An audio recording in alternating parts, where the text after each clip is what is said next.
ಆತ್ಮಾರ್ಥಕ ಸರ್ವನಾಮಕ್ಕೆ ಯಾವುದು ಉದಾಹರಣೆ? ತಾನು ಎಂಬುದು ಆತ್ಮಾರ್ಥಕ ಸರ್ವನಾಮಕ್ಕೆ ಉದಾಹರಣೆಯಾಗಿದೆ. ನೀನು ಎಂಬುದು ಯಾವ ಪುರುಷವಾಚಕ ಪದವಾಗಿದೆ? ನೀನು ಎಂಬುದು ಮಧ್ಯಮ ಪುರುಷವಾಚಕ ಪದವಾಗಿದೆ. ಇವುಗಳಲ್ಲಿ ಅನ್ವರ್ಥಕ ನಾಮಪದಕ್ಕೆ ಯಾವುದು ಉದಾಹರಣೆ? ವಿದ್ಯಾರ್ಥಿ ಎಂಬುದು ಅನ್ವರ್ಥಕ ನಾಮಪದಕ್ಕೆ ಉದಾಹರಣೆಯಾಗಿದೆ.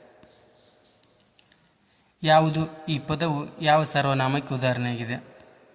ಯಾವುದು ಎಂಬುದು ಪ್ರಶ್ನಾರ್ಥಕ ಸರ್ವನಾಮಕ್ಕೆ ಉದಾಹರಣೆಯಾಗಿದೆ. ರೂಢನಾಮ ಪದಗಳ ಗುಂಪಿಗೆ ಸೇರುವ ಪದ ಯಾವುದು? ಕಲ್ಲು ಇದು ರೂಢನಾಮ ಪದಗಳ ಗುಂಪಿಗೆ ಸೇರುವ ಪದ. ಇಂಗ ಪದದ ಗ್ರಾಂಥಿಕ ರೂಪ ಯಾವುದು? ಇಂಗ ಪದದ ಗ್ರಾಂಥಿಕ ರೂಪ ಹೀಗೆ.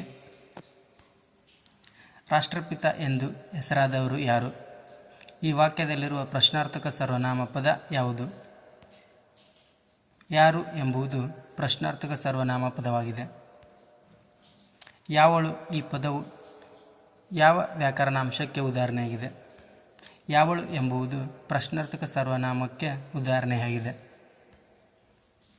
ಇಲ್ಲದಂಗ ಪದದ ಗ್ರಾಂಥಿಕ ರೂಪ ಯಾವುದು? ಇಲ್ಲದಂಗ ಪದದ ಗ್ರಾಂಥಿಕ ರೂಪ ಇಲ್ಲದ ಹಾಗೆ. ರಸ್ತೆ ಪದವು ಯಾವ ಭಾಷೆಯಿಂದ ಕನ್ನಡಕ್ಕೆ ಬಂದಿದೆ? ರಸ್ತೆ ಪದವು ಪಾರ್ಸಿ ಭಾಷೆಯಿಂದ ಕನ್ನಡಕ್ಕೆ ಬಂದಿದೆ. ಈ ಕೆಳಗಿನ ಪದಗಳಲ್ಲಿ ಗುಣವಾಚಕ ಯಾವುದು? ಒಳ್ಳೆಯ ಎಂಬುದು ಗುಣವಾಚಕ ಪದವಾಗಿದೆ. ತೆಂಕನ ಪದ ಯಾವ ವ್ಯಾಕರಣಾಂಶಕ್ಕೆ ಸಂಬಂಧಿಸಿದೆ? ತೆಂಕನ ಪದ ದಿಗ್ವಾಚಕ ವ್ಯಾಕರಣಾಂಶಕ್ಕೆ ಸಂಬಂಧಿಸಿದೆ. ಕೆಂಪು, ಹಿರಿಮೆ, ನೋಟ, ಮಾಟ ಇತ್ಯಾದಿ ಪದಗಳು ನಾಮಪದದ ಈ ವಿಧಕ್ಕೆ ಸೇರಿವೆ. ಕೆಂಪು, ಹಿರಿಮೆ, ನೋಟ, ಮಾಟ ಇತ್ಯಾದಿ ಪದಗಳು ನಾಮಪದದ ಭಾವನಾಮ ವಿಧಕ್ಕೆ ಸೇರಿವೆ. 12ನೆಯ ಪದ ಯಾವ ವ್ಯಾಕರಣಾಂಶಕ್ಕೆ ಸಂಬಂಧಿಸಿದೆ? 12ನೆಯ ಪದ ಸಂಖ್ಯಾವಾಚಕ ವ್ಯಾಕರಣಾಂಶಕ್ಕೆ ಸೇರಿದೆ. ಮೂಡನ ಈ ಪದದಲ್ಲಿರುವ ವ್ಯಾಕರಣಾಂಶ ಯಾವುದು?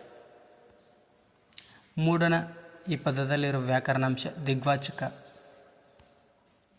ಪರ್ವತ ಈ ಪದದ ವಸ್ತುವಾಚಕದ ವಿಧ ಯಾವುದು? ಪರ್ವತ ಈ ಪದದ ವಸ್ತುವಾಚಕ ವಿಧ ರೂಢನಾಮ.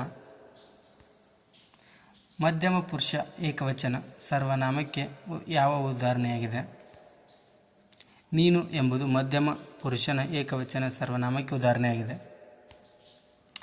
ಅಂಕಿತ ನಾಮಪದಕ್ಕೆ ಯಾವುದು ಉದಾಹರಣೆ?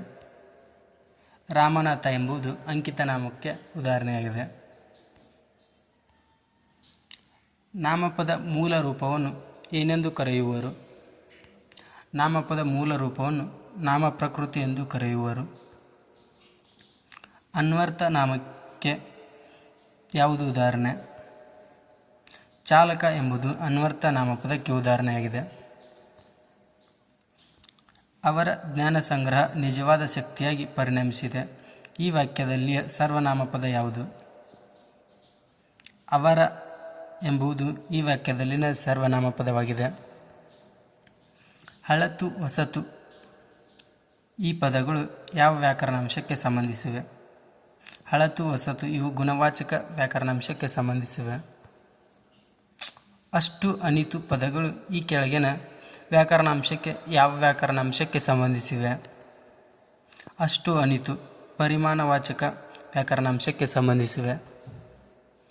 ಕಳುವ್ಯಾರೆ ಪದದ ಗ್ರಾಂಥಿಕ ರೂಪ ಯಾವುದು? ಕಳುವ್ಯಾರೆ ಪದದ ಗ್ರಾಂಥಿಕ ರೂಪ ಕಳುಹಿಸಿದ್ದಾರೆ.